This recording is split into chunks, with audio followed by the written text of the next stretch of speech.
Hello, Hebsy. Happy Friday. Hey, are we red carpeting? We are red carpeting. Is that how you Beautiful. say it? We're red carpeting. I don't know. Sounds like it. I always liked red carpeting. Red interior in cars, red carpeting. Hi, everybody. Welcome to Hebsy on Sports, episode 258. This is the Red Carpet Show leading into the podcast.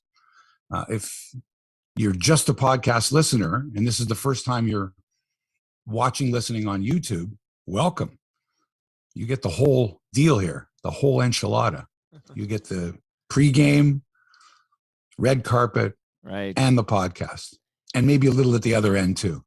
But you got to pounce. You got to pounce on the notification to be hearing what we're saying right now. Okay. You literally. Right, well, no, I haven't tweeted it yet.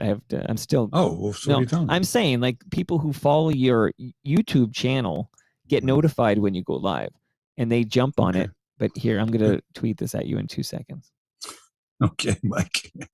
How's your week going? Good. No, good. How are you? How's your week going? Golf is done, right, for the year? You know what? I got frosted out on Monday for golf. There was frost warning, and so it was like a 3-hour delay. We couldn't play. And then we were supposed to play yesterday morning. But when I got up at 7, it was windy and cold and called that off. But we went for a nice hike and played pickleball, which I'll talk about too. Okay, cool. And I'm going to tweet at you right now. Right. Tweet away. Very exciting, isn't it? So yeah, lots to talk about today, folks. The Leafs, the Raptors, this Lou Marsh thing, man, which I'm not going to let go of, like a dog with a bone. Okay? Right. Especially now, especially in this day and age, especially when we're looking at people's past, people who have long since passed away, and questioning them, scrutinizing their career. Were they terrible people? Do they deserve to have their names taken off awards, halls of fame, statues taken down? You tell me. All right, so I think Mike has tweeted something for me here. He's hoping. Yeah, there should be a tweet in your notifications. And there it is. We are live, baby. This is very exciting. Wait, go back. Tweet. There we go. Who's barking? Not at my end. It's not? No, there's no creatures in this home. I'm the only creature in the home right now. So it must be a neighbor, maybe somebody outside. Your house. It's got to be, but I'm not going to figure that out right now. It's okay. It's faint in the background.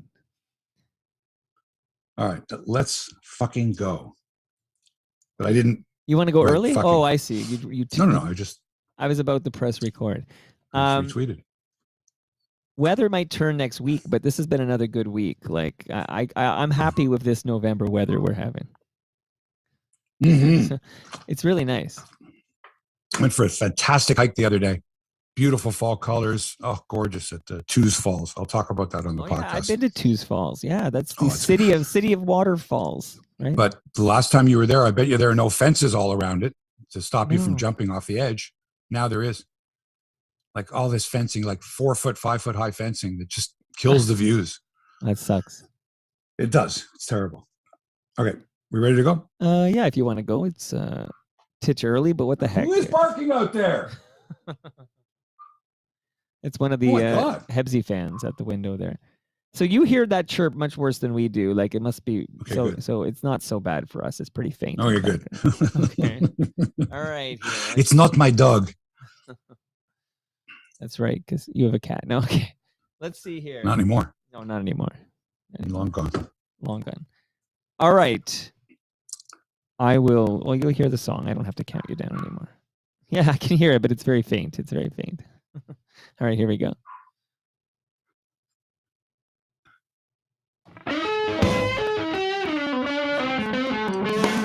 Live from Toronto, it's Hebsy on Sports, episode number 258. Hi there, sports fans. Mark Hebsher here in the Little Italy studio. And we got some little Italian dogs running around. I don't know if they are. I didn't understand the dog's bark there, but I think it was in Italian. Like, ciao, ciao. Anyway, that's what's going on here in downtown Toronto. There's Toronto Mike running things from the mothership. And we have a fine show for you today. The Raptors snapped their losing streak in Philadelphia without Pascal Siakam. Imagine how much better they would be if they had Pascal playing. But load management, if it worked for Kawhi Leonard, it'll work for Pascal Siakam. No reason he has to play all 82 games. The Maple Leafs get ready for a back-to-back against the Flames here tonight and the Sabres in Buffalo tomorrow. And guess who's playing goal for the Leafs tomorrow night? You're not going to be able to guess. He's never played an NHL game. Oh. That's what they're saying. 3 Blue Jays win Silver Slugger awards as the best hitters at their position in the American League. This is a team that's going to have more personal accolades, more awards, more gold gloves, more Silver Sluggers, and nothing to show for it as far as playoffs go. Nothing. The greatest team ever to not make the playoffs. Oh, my God. A couple of Canadians into the semifinals at the Stockholm Tennis Open, and the annual Athlete of the Year awards will be handed out soon, which begs the question, how much longer are they going to name one of these awards after a known racist who wrote some terrible things about minorities? World Cup qualifying tennis, golf, and more. It's all ahead. But first, let's say hello to the hardest working man in podcasting, Toronto Mike. That's you. Hebsy, man, happy Friday. Nice to see you. Same to you. And we've had some nice weather this week. Yeah, we're really into such a great season for sports. Just everything is going on. On the red carpet. I was thinking about, it's been fantastic cycling weather, and then you mentioned you had a great pickleball match this past week. Right. We played yesterday. The wind was really howling. Now, I've played tennis in the wind. I've played frisbee in the wind. I've played football in the wind, basketball in the wind, which isn't really that difficult. Right. But pickleball in the wind is tough because you're dealing with a wiffle ball. Yeah. And once that ball is airborne and the wind starts whipping it, so I'm aiming my serve 30 feet right of where I want it to land, because I know that the wind is going to carry. I hope the wind's going to carry it, 30 feet back the other way. But if the wind gusts, it carries it 50 feet and it's out of bounds. Anyway. So pickleball is tough in the wind, but actually that frisbee golf is really tough in the wind too. Yeah. The wind makes it difficult, and golf certainly is difficult. That's why we didn't play yesterday morning. It was just too windy. And here's something we might have in common, close enough anyway. So last Sunday, I actually was in Waterloo with my boy to see my boy in Waterloo. And you were, huh? Yeah, and that's not too far. Kitchener, Waterloo, you can walk between the two. You pretty much can, yeah. Oh, I know Waterloo quite well, and Kitchener as well. I was there visiting my son the other day before we went to Tews Falls for a lovely hike to the Dundas Peak and Tews Falls. It was quite lovely. But you mentioned something about, I guess because somebody has fallen or something, they've put up a whole bunch of fences. What have they done to Tews Falls? Well, I think once the selfie stick became popular, tourists flocked to this particular conservation area, this area that I used to, every morning when I lived in Dundas, used to hike through and not see another human being for hours. Fox, deer, all kinds of critters out there, occasional person walking their dog.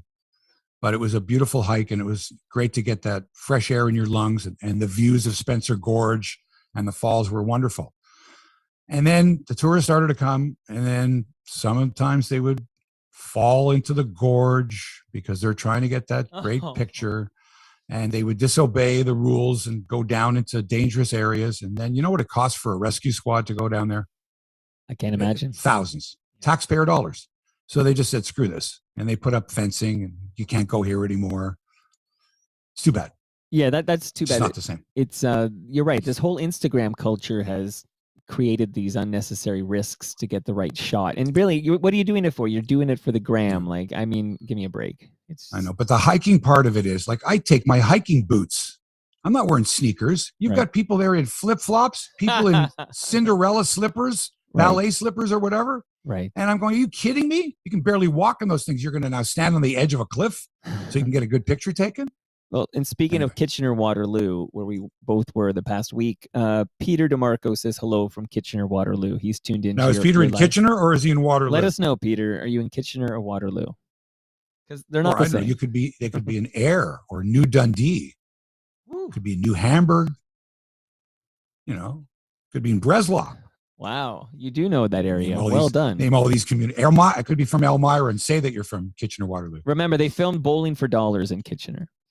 Or Waterloo, one of the two. No, that was no. That was one of many Bowling for Dollars shows. The CKCO, the Canadian version, you mean? The CKCO with Bill Incal and Jeff Hutchison, right?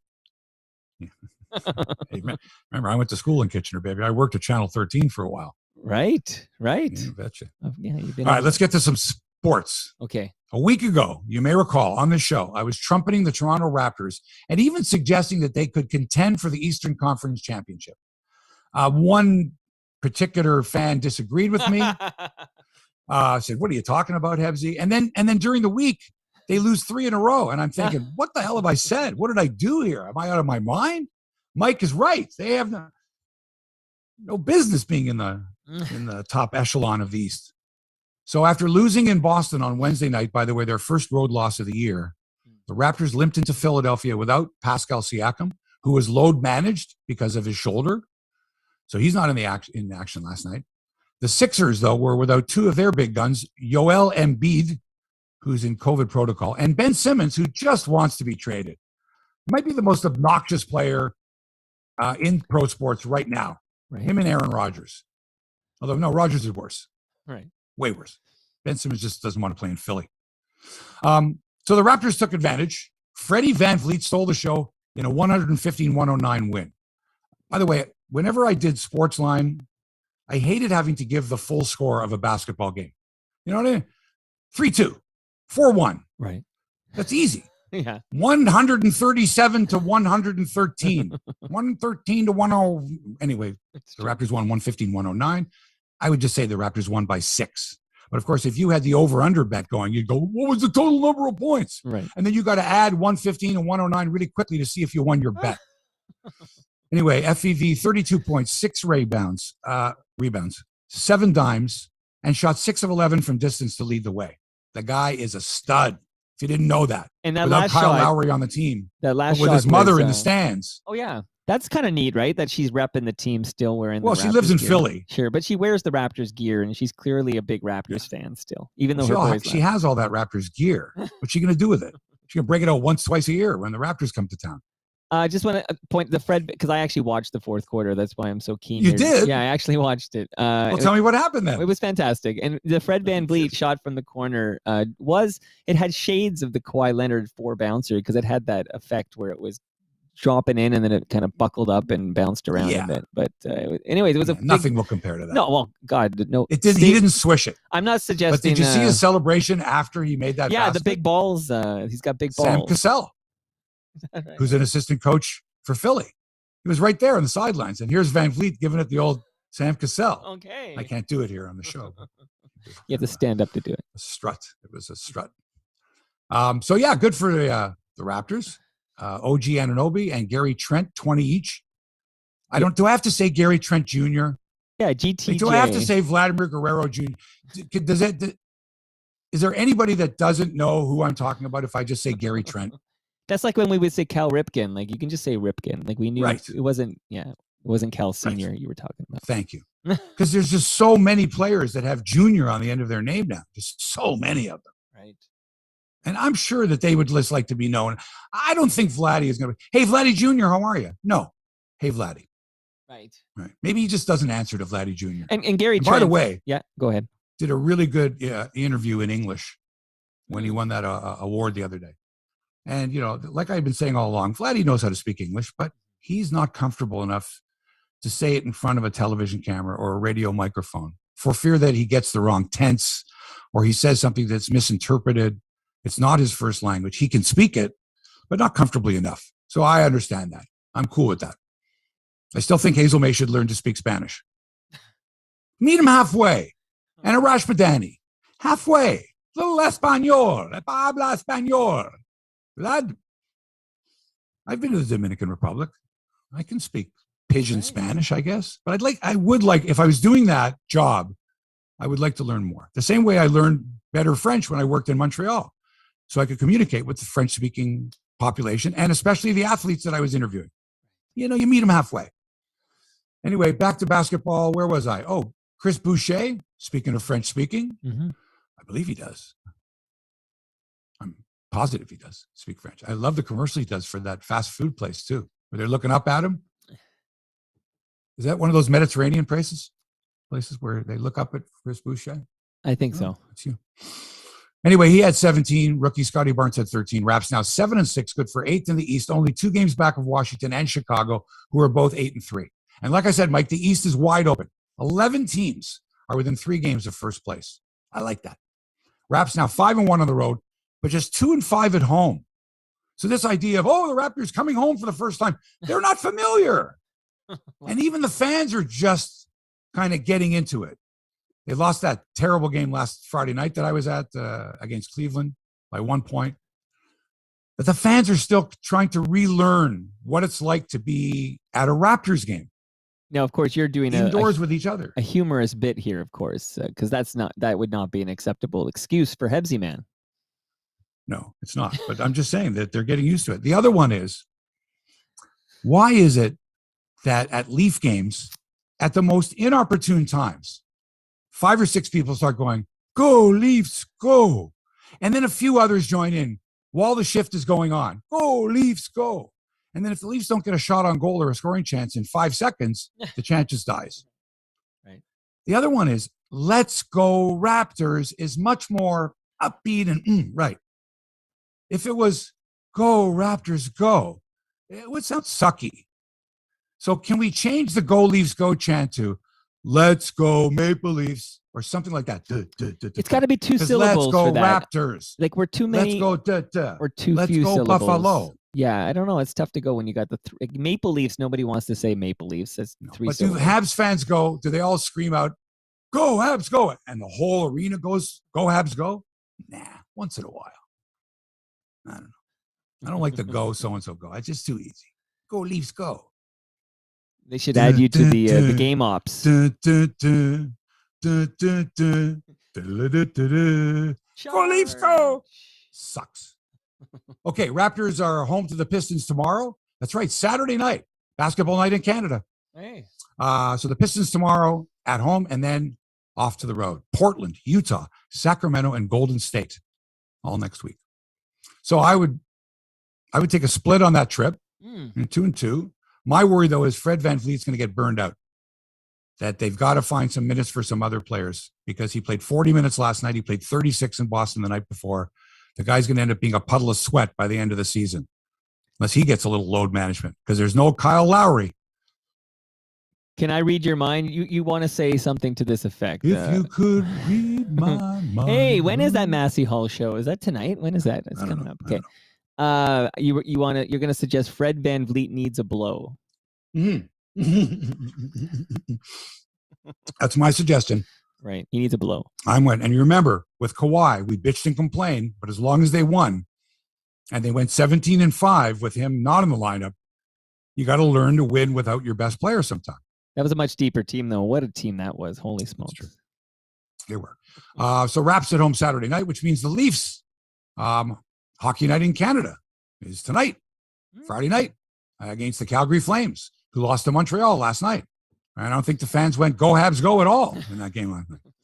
The Leafs have crept into second place in the Atlantic Division, 5 back of the Panthers. Calgary has looked pretty good this year, 7-3-3, good for 4th in the Pacific. The Leafs travel down the highway to Buffalo for a Saturday night game against the Sabres. Of note, Joseph Woll is expected to make his NHL debut in net for the Leafs because Jumpin' Jack Campbell gets the call tonight.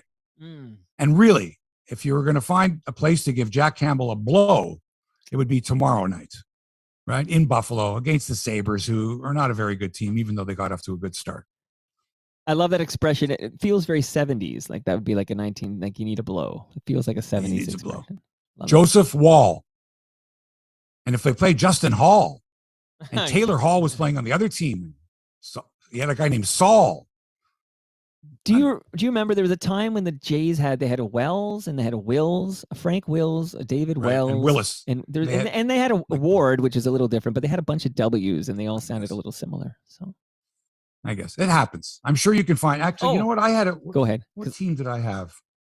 Because I just remembered a great Sabres. I remember there was a moment when Andrechuk, Howardchuk, and Malarchuk were all on the same team. So 3 Chucks. I love those. What was the one I had? Right. There was a thing about Elroy Face.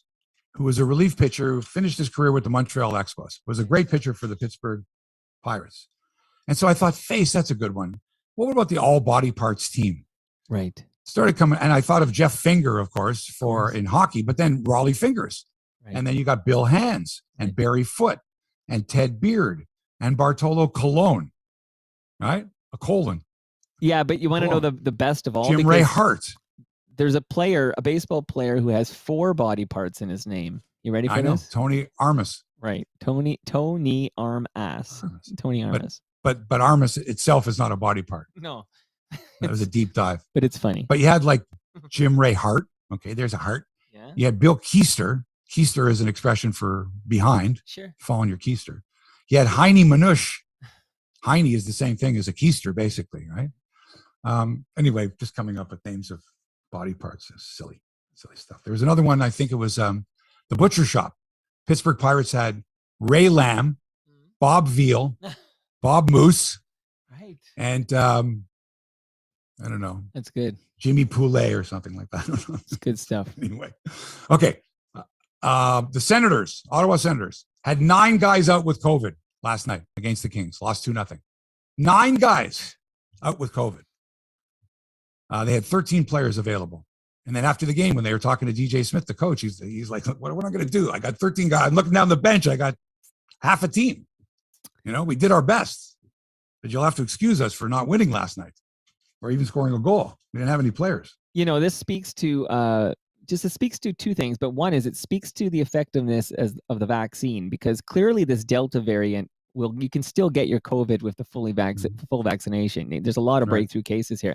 But as I just chatted with this ER physician, ER doctor in Hamilton, and he was saying overwhelmingly when they admit someone with COVID, overwhelmingly they're an unvaccinated person. Like you watch these 9 players who have COVID, none will require hospitalization because they're fully vaccinated.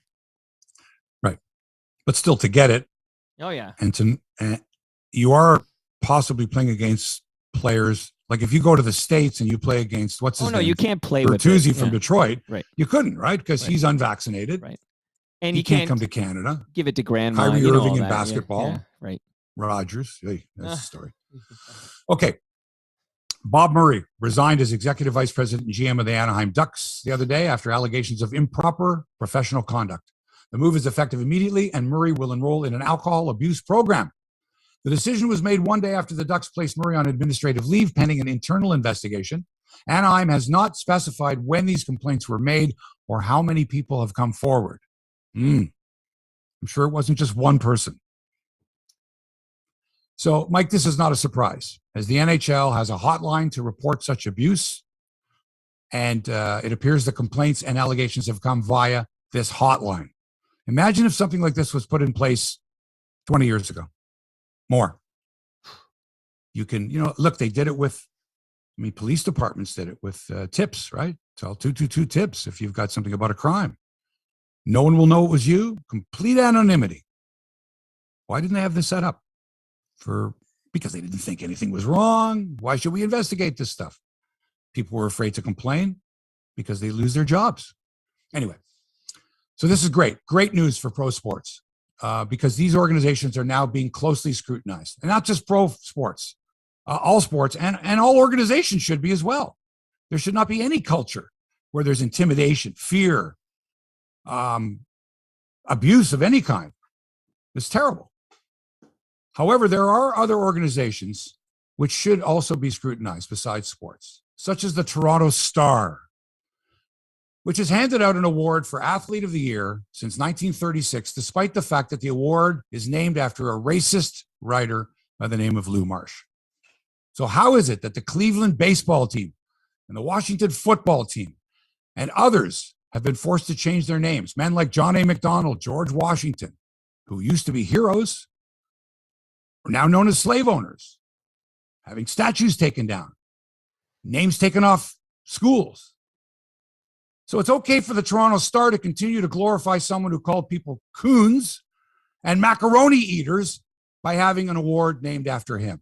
But I'm not going to go on here because, Mike, you talked to the head of the Lou Marsh Selection Committee, the man who's responsible for organizing and ensuring that the vote takes place and that the award is handed out to the recipient of the top athlete in Canada, male or female, professional or amateur, as voted on by the Lou Marsh Selection Committee. Damian Cox, right? Yes, I did. Actually this week. This is Friday, right? Yeah, earlier this week, Damian Cox was in my backyard, and he mentioned the words Lou Marsh, and I instantly thought of my buddy and co-host Mark Hebsy. That's you, by the way. Now, I didn't have a moment to pull the clip, but I think I could actually start playing from where I have the right now, and I think we'll hear it. You want to listen in on what? Well, essentially, if you have anything else to add prior to the clip, just that. Right?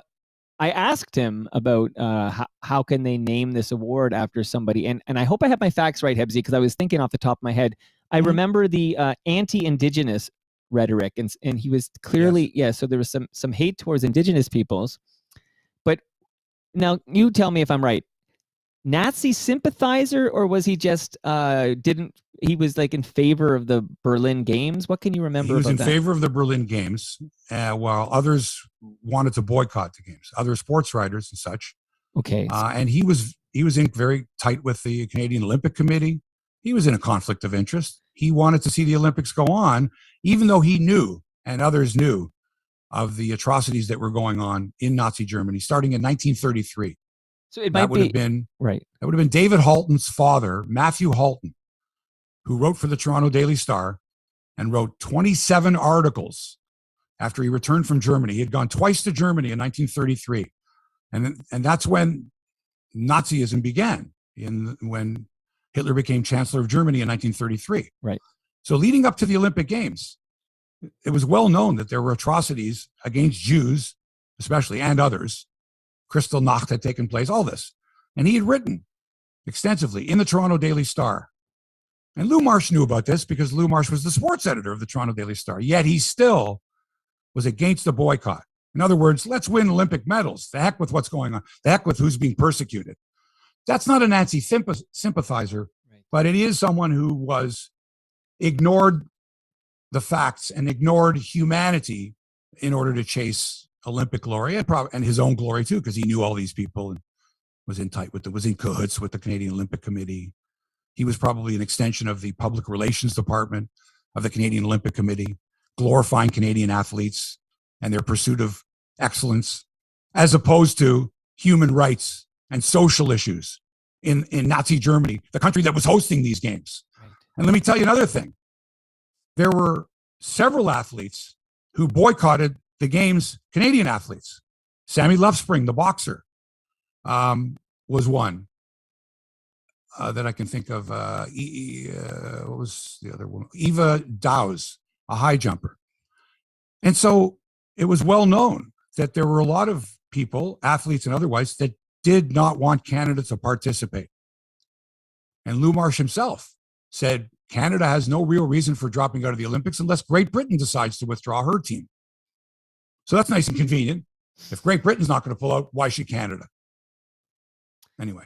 So before I play this, I may have misremembered the specifics there and have referred to him as a Nazi sympathizer, which may be a step too far here. But let me, if you don't mind, I'm going to press play on this. Racist is good enough. Okay. Nazi sympathizer to add might be a bit much, but still, racist is bad. So here, let's just listen in here. Let's see where I'm at here. No, I haven't talked to Jim. You said the words, of course, because you said Lou Marsh, and my co-host on Friday mornings of Hebsy on Sports is Mark Hebsy, who's been adamant that he's shared quotes from Lou Marsh, and he's got some evidence of Lou Marsh being anti-Semitic and using some anti-Indigenous language in his writings. And I'm just curious if there's been any conversations about changing the name of that award. So what I can tell you is there's an ongoing discussion and there's a process of trying to, I think this pull down the statue, take this name off here sometimes. Like with Ryerson and Dundas. Yeah, sometimes it's done very quickly. I think that this is something that's come up on occasion over the years, not just from Mark. Right. And I think it's something that what we decided to do and what we're going to try to do is try to study. go back and let's find out what this guy actually said. Let's not just cherry pick a few things. Mm-hmm. Let's find out what he said. Let's try to put it within the context of his times. And if it's appropriate to move on to a new name and retire his name, then maybe that's something we'll look at. But I can tell you this, you know, I've invested a lot of time in the Lou Marsh process. It is the most prestigious award to any athlete in Canada. And I'm not going to do something and I'm not going to advocate doing something just quickly because someone can peel off a quote. Now, we really worked hard in the past few years of trying to diversify our voting committee. This year, I'm proud to say we'll have our first Indigenous voter. We will have our first Paralympic voter. We have people from across the country, and we're still working on getting people. So it's an ongoing process to make sure this process is representative of Canada. And I think part of that is making sure that we have the right name on the trophy, and we're gonna make sure we do. And if it's decided down the road that it's time to move on, then we'll move on. Okay, good. I'm glad I got that straight. So there's an ongoing discussion, which I like. Mm-hmm. But Damien said, let's not just cherry pick. And I think that's unfair. Because usually what you do is you cherry pick in a person's life to find, you know, horrible things or great things. That's kind of what we do. Now, are we going to go over all of his writings? No, of course not. It's impossible. And try to read between the lines. So what you do is you do your research, which I did. And 2 years ago, I believe, Mike, in December 2019, mm-hmm. I had brought this up. So that's 2 years. It's not, you know, rash decision. Right. But I think of it this way. Matthew Halton of the Toronto Star wrote these observations March 30th, 1933, after returning from Germany. Quote, I saw a parade of hundreds of children between the ages of 7 and 16 carrying the swastika and shouting at intervals, the Jews must be destroyed. So that's in the Toronto Daily Star. Lou Marsh is the sports editor. He knows Matthew Halton's not lying, but he chooses to ignore that for what he thinks is the greater good and line his own pockets, conflict of interest, whatever. So is that cherry picking something? That particular thing? He's not saying anything there, but let's go back before that. What was his attitude prior to that? 1909, he writes this terrible thing. And in context, he writes about an Indigenous runner, Tom Longboat, who's running against, I believe the man's Dier Pironi, who is Italian. He calls Pironi a macaroni eater, and he calls Longboat an Indigenous runner as he overtakes Pironi in a race in Buffalo. Quote, he was smiling like a coon in a watermelon patch. January 4th, 1909. You can read the whole article if you want. It's in the Toronto Star. It's still there. So I use that line verbatim in my book, The Greatest Athlete You've Never Heard of. And my editor found it to be so disgusting that she took it out. Wow. She took it out of the book. Wow. Okay. The quote became, and other things so terrible we can't include them in this book. Wow. My editor. So at the time when he wrote this, how many people were influenced by it? How many people said, oh, yeah, I guess we can call Indigenous persons, persons of color, whatever it is, things like that. Things like the original dummy, which is what Marsh called Longboat. Supposedly he was his friend. He coached him for a couple years. He even said, oh, he stayed in my house once. But still, in print, the original dummy, wily, unreliable, as hard to train as a leopard. He's talking about him in the sense of him being a second-class citizen. He credits the coaches for getting him to train so he could win that race. But nothing about Longboat and the type of person he was and his background and his training methods, which seemed to work, right? But of course, the white man was like, oh, you can't train that way. Well, he did pretty well prior to that. So this was the tone at that time when it came to Indigenous persons. So why should we tolerate what this man wrote back in the day? We shouldn't, because just like John A. Macdonald, we found out stuff many years after he died. And Ryerson and Dundas, we found out stuff many years after he died. And instead of making a knee-jerk decision Do your research. So despite protests from the start that Marsh and Longboat were friends, and they got this line that they sent out that's basically, they have no evidence at all that he was racist, and therefore the Lou Marsh Award stays, blah, blah, blah, blah, blah. He was racist. He was very influential. He had a wide audience, and people believed that what he wrote was true. And if he knew these things about the Nazification of Germany and still wrote what he had written, then to me, that's enough of a reason to take the name off the trophy. Okay? And much of this information that I got came from the Literary Review of Canada. They've written about it. And dare I say it, Mike, had Canada, the USA, and Great Britain combined and boycotted those 1936 Olympic Games, I dare say that Hitler and the Nazis may not have achieved the dominance that they did, and perhaps the war may not have taken place at all, or not on the same level that it did. Had people stood up in 1933, 34, 35, and the 36 Olympics, and not allowed Hitler and his propaganda machine, the Nazis, to do what they did. So that's all you had to do as a human being to say, no, we can't allow people to go over there when that's the type of environment that's going on. Did we not try to boycott the Beijing Olympics? What about all these other boycotts that were based on the South African apartheid? All these things. Canada didn't do a fucking thing in 1936, despite one of their top reporters, the Toronto Star, and went on to be at the CBC, Matthew Halton, reporting back from Germany. This is what I saw. And these people going, yeah, so what? Let's go to the Olympics. Well said, Hebsy. Well said. Now, of course, you're right about if we had stood up as a collective in 1936, things could have been different because, of course, it is the policy of appeasement that led to, Hitler's, reign of terror, if you will, because we said, okay, you can have a chunk of Czechoslovakia and you can do this and that. And we allowed certain little things to prevent the big things. But, of course, you give him an inch, he took a mile, et cetera, et cetera. So now that we know, yeah, is it right to ask, continue ongoing discussion? And it's great that you've got your first Indigenous person on the panel. But what about the Indigenous and the persons of color that have won this award? I reached out to Fergie Jenkins.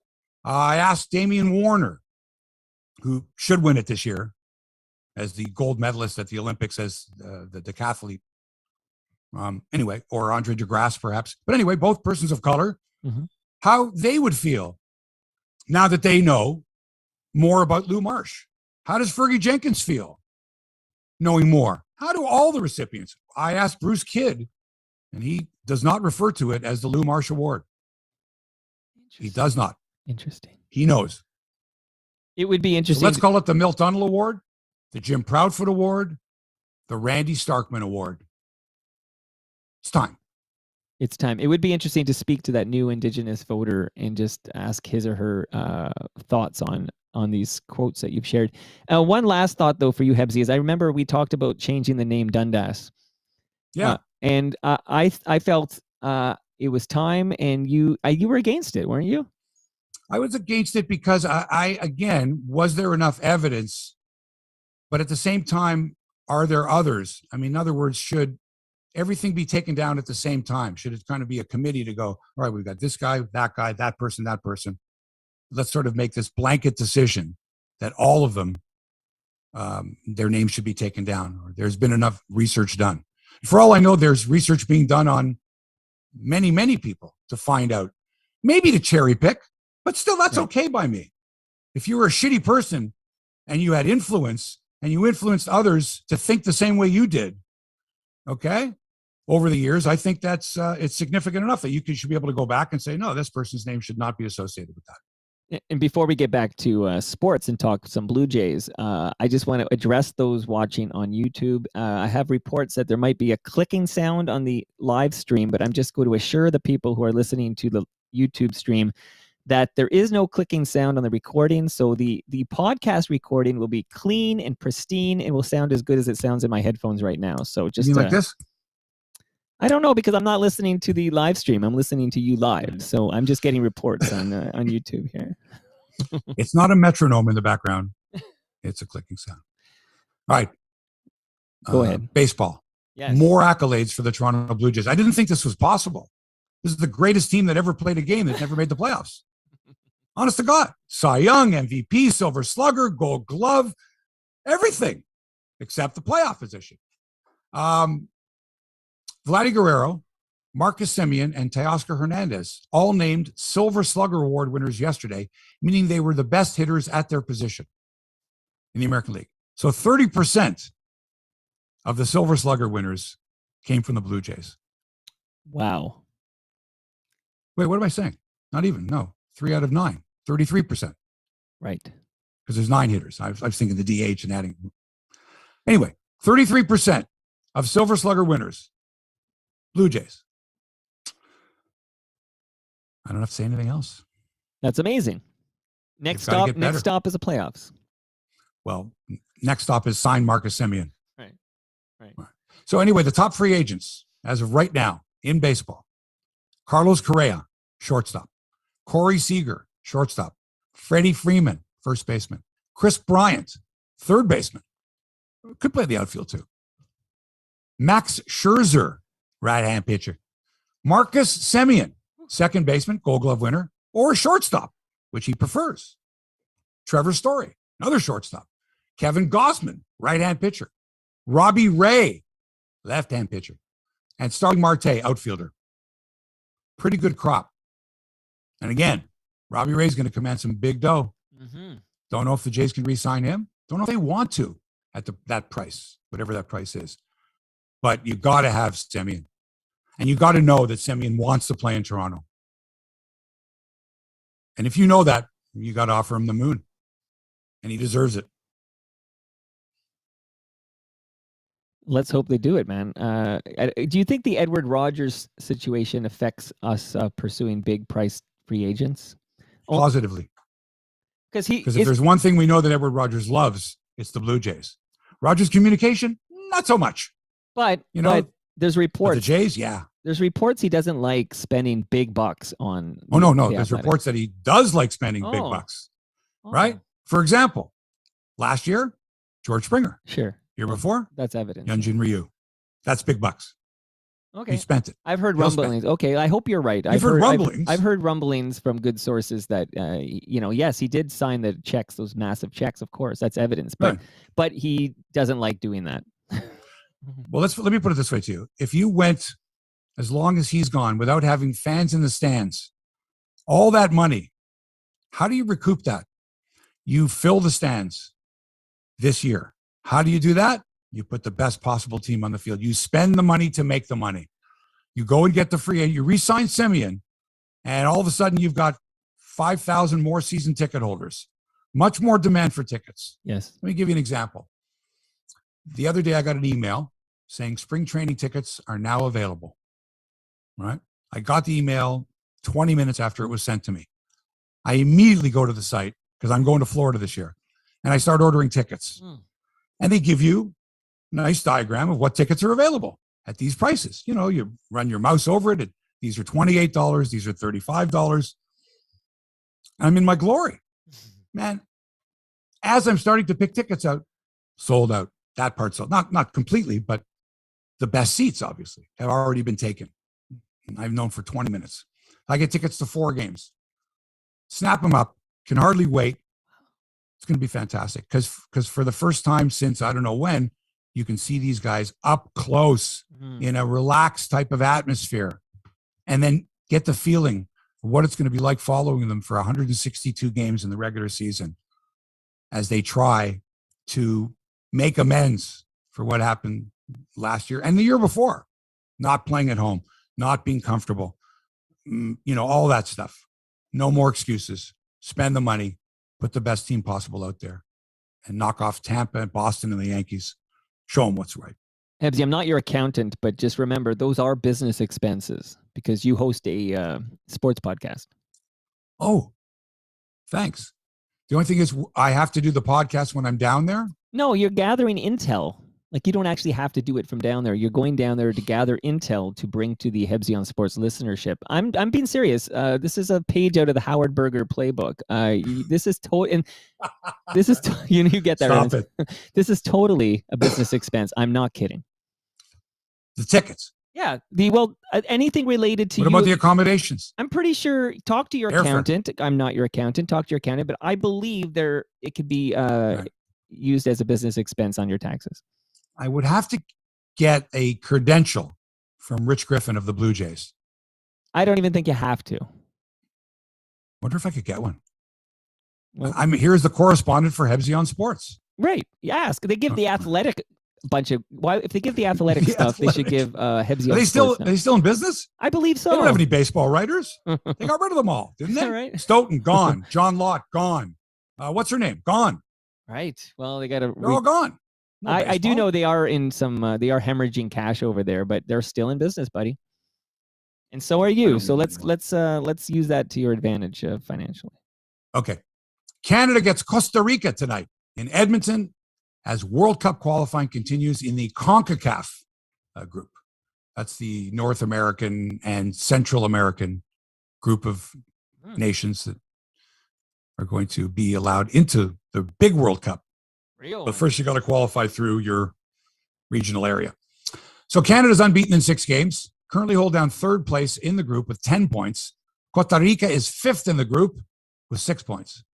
By the way, tonight, the USA and Mexico as well. That's huge, massive. They're expecting 40,000 fans at Edmonton's Commonwealth Stadium tonight, half of whom are related to or friends of Alphonso Davies. It's amazing. It's amazing what a local star can I do. want to be related to him. Like I say, no, I'm his eighth cousin once removed. Wow, 40,000 fan club. I bet you there's times that Canada has played these internationals at Commonwealth Stadium in front of 400 fans. Like I don't know about that. Okay, well, it depends who you're playing, right? They have played some games there in Edmonton. But they got some decent crowds. Depends on the time of year. But also, this is football weather for these folks, and this is football they're playing. Costa Rica, not used to playing in the cold weather, so let's hope for like really cold weather, like really cold. So the Costa Ricans kind of go. If they give up the first goal, they just give up. They just want to get warm. Because when we go down there, into the jungles in Costa Rica and El Salvador, and when we go down there, it's going to be difficult for our team. They're going to have the home pitch advantage, so we've got to win these home games. Hey, quick tax tip from Phil Parkinson on your YouTube channel. He's an accountant, apparently. He's a tax pro. I'm not going to say accountant. He's a tax pro. He says, do a podcast from Florida, because you got to be able to prove that it helps you earn income by taking that trip. So do something live from spring training, and that'll cover it for you. I'm going from the 7th of March to the 18th. Well, there's going to be at least one Friday in there because it's impossible not to have a Friday. Get the calendar out here. All right, this is awesome. I love it. Gene Velitis, this is he says 1 degree tonight in Edmonton. 1 degree. Well, that's good. Okay, March. Okay, so the Monday, so the 11th of March, I'm going to do a podcast. The 18th I can't because I'm traveling that day back home. This is the 11th, Friday the 11th. Let your accountant know. My accountant's probably listening right now. Love it, John. This is what I'm doing. Okay, expect the receipts. And this is all legit. I should point out, we're not trying to pull a fast one here. This is all on the up and up. This is all legitimate and true. This is really what you do. We're doing it now. This is a sports podcast. You being there adds some incredible insight. You'll be, like you said, you'll be closer to the players in a relaxed environment. Right. That's key. I spoke to Vladimir Guerrero today in Spanish and English, and he told me. All right, NFL last night. Miami Dolphins beat the Baltimore Ravens 22-10. Bit of a shocker there. Although nothing should shock you in the NFL these days after what happened with the Bills in Jacksonville. Baltimore now falls to 6-3. The Fish are 3-7. More great games this weekend, including the Bills, hopefully bouncing back with a win against the Jets, the Jets Jets in New Jersey. Bills favored by 12 points. Does everyone who's not from New Jersey, when they say New Jersey, they say New Jersey? Is it sort of an automatic? Where you're from? Yeah, bada bing. Bada bing. The bada bing. Been watching that into season 5 now. And I saw it originally. I had to watch it once a week when it aired. Right. So now we're binge watching it. And I said to my girlfriend, you don't know what it's like. You can just press play and watch the next episode. Back in the day when it was airing live on HBO on Sunday nights, I had to wait a week to see the next episode. Dude, I had my buddy who was living in the States at the time. He was recording them to VHS and bringing the VHS cassettes to me because I didn't get HBO when they started. Anyway, I will just say I did too. That's my second favorite show of all time, The Sopranos. But The Wire is number 1? Wire 1, Sopranos 2, and I love 6 Feet Under. That's my third favorite show. If you keep you know what? They would be in my top 10, all 3 of them for sure. Yeah, the Bills favored by 12 points against the Jets. And the aforementioned Aaron Rodgers could possibly rejoin the Packers tomorrow, Saturday, provided he passes COVID protocol. Rodgers has been participating in team meetings via Zoom, while last week's starter, Jordan Love, has taken all the snaps in person in anticipation of starting against Seattle. So there's a whole clusterfuck in Green Bay. Will he be able to rejoin the team? If he does, how's he going to be greeted by his teammates, the fans? If he doesn't, makes it even more difficult for the Packers. More people pointing the finger, going, "What are you doing, Rodgers? You're killing us. Brett Favre would have never done this." Although I think Brett Favre might have. I really think Brett Favre might have been the kind of guy to go, "I ain't taking no vaccine." Yeah, I don't know. Okay, in tennis. Go ahead. I was going to say that, the thing, we kind of we sit in Toronto, Ontario, Canada, and we're shaking our head. But I bet you there's a good percentage of the fan base that are applauding him on this and that he's standing up for his human rights. I bet you there's a lot of people who... No, they want the Packers to win. They're Packer fans before they're Aaron Rodgers fans. They're Packer fans first. The uniform first, right. You cheer for laundry, as Jerry Seinfeld says. It's true. It's the jersey, the name on the front of the jersey as opposed to the back, blah, blah, blah. But I do believe that if you're a Packer fan and you've been a Packer fan prior to Aaron Rodgers arriving, and you will still be a Packer fan after he leaves, that the team comes first and winning comes first. And if he's not playing because he hasn't been vaccinated, and you have been, for sure, you're siding with the Packers. And if you haven't been vaccinated, you can feel his pain maybe, but not to the point where he's going to miss a game, because you, being unvaccinated, you're not missing a game. You can't go into the stadium to watch, but you can still root for the team. Shout out to Bart Starr. Bart Starr. In tennis, second seed Felix Auger-Aliassime takes on third seed Denis Shapovalov today in the semifinals of the Stockholm Open. One thing we know, there will be a Canadian in the finals. Francis Tiafoe of the United States takes on fellow American Tommy Paul in the other semi, which got me thinking. You got 2 Canadians playing each other, 2 Americans playing each other. Can we get these guys to play doubles against each other as well, as long as you're doing that? Or should we just say, no, have the Canadian play the American there and the Canadian play the American there? And while you're at it, have Canada and the United States play in women's hockey. Because those are the... Right. That's the matchup. The only matchup I want to see in Canadian hockey with women is Canada-US. Agreed. By the way, would you support a WNBA team in Toronto? Well, define support. Like buy tickets, buy merchandise, follow the games. Undecided at this point. What about you? Would you buy merch, buy a ticket to see them? No, I wouldn't, because I don't know enough about the league. And I also don't know. Like, if Drake said, "You know what, man? I got dough. I got money in my pocket. I'm buying the team." That in of itself, and the marketing machine, which Drake's company, can generate. OVO. Right? Yeah. I might get caught up in that wave of enthusiasm. But, when the Argos tried to sell tickets when John Candy and Wayne Gretzky and Bruce McNall bought the team, they brought the Blues Brothers to town to play concerts. They brought all these Hollywood stars. Mm-hmm. There was some star power there, man. But remember, the big thing they did was you need Drake to bring people up here. Get Charles Barkley up here. Get people up here that people are going to want to see. But the biggest hype around that team, and I was into it as well, was bringing Rocket Ishmael up here. Like, you'd have to get Kia Nurse on this team.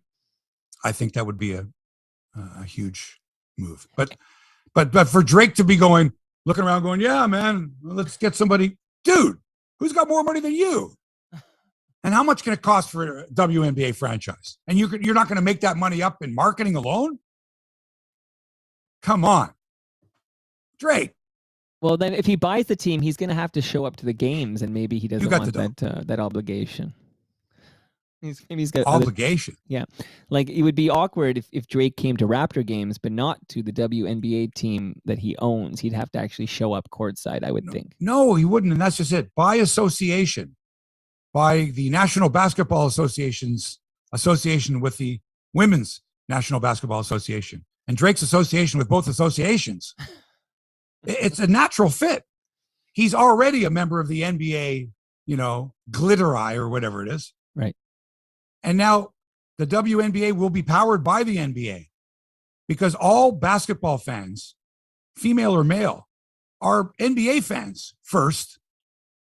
And if the NBA is supporting the WNBA, then you're going to want to see what's going on. You're going to want to watch. But do you go to Raptors 905 games? No. Because that's a similar spirit there. There's an association there. Their games aren't on national television in the U.S. Okay. All right. Anyway, in golf, it's the Houston Open. 5 men tied for the lead after opening round 65s. Top Canadian, Ben Silverman from Thornhill, fired to 367. Nick Taylor shot 68. Many in the field did not complete their rounds, including Mackenzie Hughes, Roger Sloan, and Adam Svensson. Taylor Pendrith shot a 5 over 75. The tournament continues this weekend. Yesterday was the 25th anniversary of the Felix Potvin Ron Hextall fight in Philadelphia. I was there sitting next to Joe Bowen, and let me tell you, we were surprised. We didn't know Felix had that in him. He kicked the snot out of Hextall. It was great.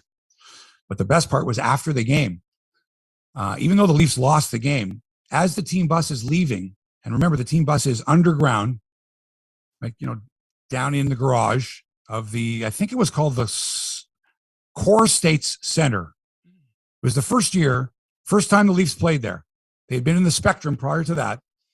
I think it was called the Core States Center. It's now the Wells Fargo Arena. So the bus is parked underneath, right next to the dressing room there, down there. Everybody gets on. We come up the ramp, and there's all these Flyer fans throwing stuff at the bus, demanding Felix. Like, bring us the head of Felix Potvin. And they were mad, and they're throwing, and it was a bit scary there for a second. We thought that they might, jump in and try to tip the bus over or whatever. And let me tell you, it was like everybody was still on a high from what Felix had done to Hextall, right? He was a hero. And as this bus is going through, Potvin, the look on his face was like there's the man. There's America's Phillies most wanted. Wow. And he had this smile on his face like, yeah, that's right. That's right. I kicked the shit out of your goalie. That's right. And everybody was like, yeah, Felix, go Felix. Because I don't think any player on the team, as I recall, had any idea that Potvin had that fight in him. No, none of us so did. Everybody was like, holy shit, Felix, did you just see what you did to Ron Hextall? Amazing. Hextall, remember, Hextall skated all the way down the ice to get at Felix. Right. Felix didn't go after Hextall. Hextall went all the way down. And Felix was like, all right, he doesn't know about me. Switched hands on him a couple of times. It's wild, this fan base, and I'm one of them, of course, but these Leaf fans, we have so little to latch on to that we do celebrate the 25th anniversary of Felix Potvin beating Ron Hextall in a fight, in a game we lost, a regular season game we lost. It gets elevated because we don't have actual Stanley Cup memories. No, but we got footage. Yes, I know. And when but people see it, yeah, right. in that condensed form, right? It's like, well, great. Like, how long? What am I looking at? 30 seconds, a minute's worth of video? Anyone can do that standing on their head nowadays. Right. And any excuse. It's the 25th anniversary. It's the 9-month anniversary. It's you can find a way to post something. And by the way, along the same lines, how about this posting? Wow. We went off the air, I guess, the day later. Angelo Mosca passed away, 84 years old, had been suffering from dementia. I think it was Alzheimer's. But I had done one of the last good interviews with Angelo Mosca when I was working at CHCH. His son, Angie Jr., called me, said, Dad is starting to lose it. The stories he used to be able to tell are a little more difficult. This might be a good opportunity to come and do maybe the exit interview. because he's getting progressively worse. So I went down with a camera, and he's living in Port Dalhousie at the time, right on the water, beautiful little place. And they're expecting us at whatever time it was. We knock on the door. Yeah, come in. It's Angelo. He's sitting on his couch, completely naked, right? This guy's like 300 pounds. And I'm like, Ange, what are you doing? He's going, oh, I didn't know you were coming. And throws a robe on, that kind of a thing. And he just wasn't right. And he needed some help from his son in answering some of the questions. And it was kind of a painful interview to do, because he'd be going along, remembering things, and then he would forget, and he'd have to look towards his son who would kind of fill in the blanks. And so I knew that it wasn't going to get any better. And I had heard from some people, actually one of our listeners who had worked at the long-term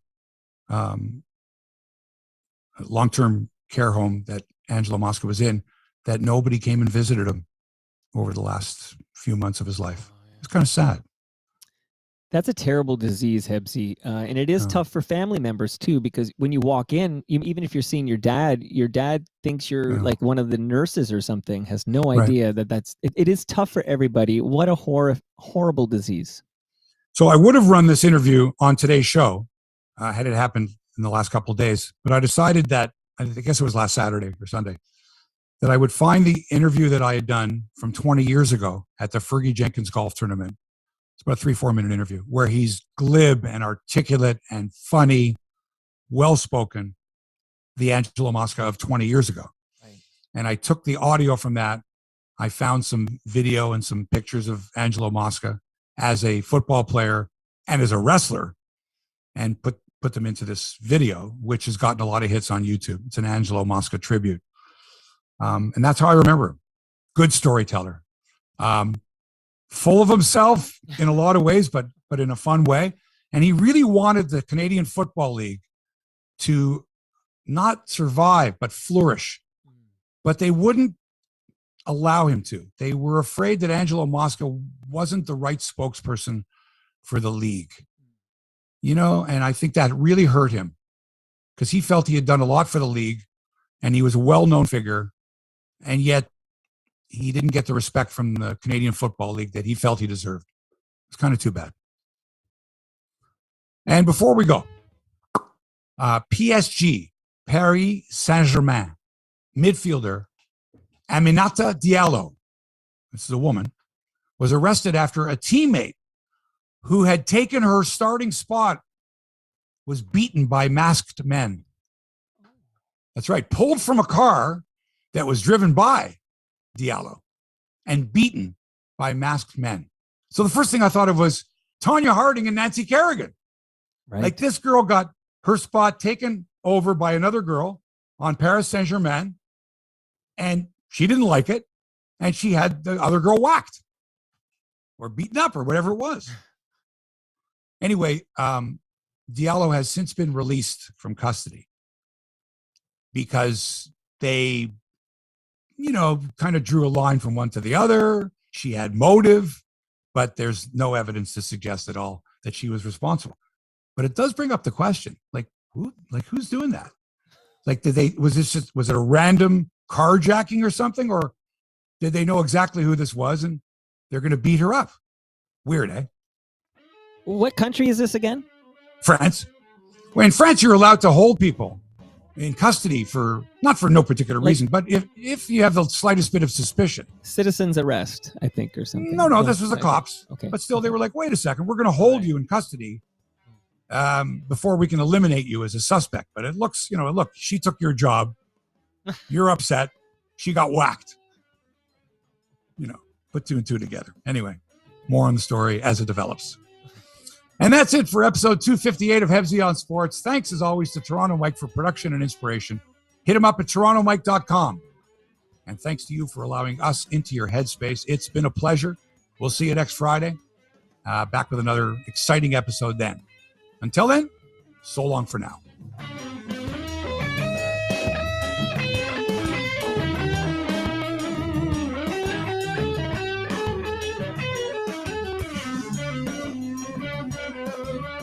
This podcast has been produced by TMDS and accelerated by Rome Phone. Roam Phone brings you the most reliable virtual phone service to run your business and protect your home number from unwanted calls. Visit roamphone.ca to get started.